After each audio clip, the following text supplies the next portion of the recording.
विश्वमा अब शान्ति हुँदैन, लडाइँ झगडा हुन्छ, झगडा त हुन्छ, विश्वमा झगडा हुन्छ र हामी भक्तिपट्टि ध्यान दिउँ। म यही नै भन्छु तपाईँहरूलाई, तपाईँहरूको उपचारको लागि हामीले सेवा लगाएका छौँ।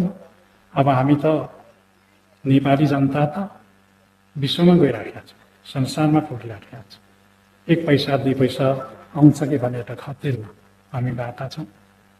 हामी विश्वमा गएर जागिर खाइराखेका छौँ, विश्वमा गएर नोकरी चाकरी गरेका छौँ, विश्वमा गएर झाडु लिएर हामीले सोहोरिराखेका छौँ के दुनियाँ।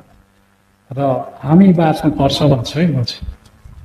र हिजो अस्ति तपाईँले हेरिहाल्नुभयो, पाकिस्तान र भारतको लडाइँ हेर्नुभयो।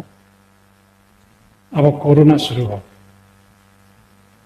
कोरोना पश्चिम नेपालमा आइपुग्यो भन्ने छ। त्यस कारणले हामी लडाइँ झगडा भएपछि कोरोना सुरु हुन्छ। पहिला विश्वभन्दा पनि त अप्रवृत्ति मार सुरु भएको थियो।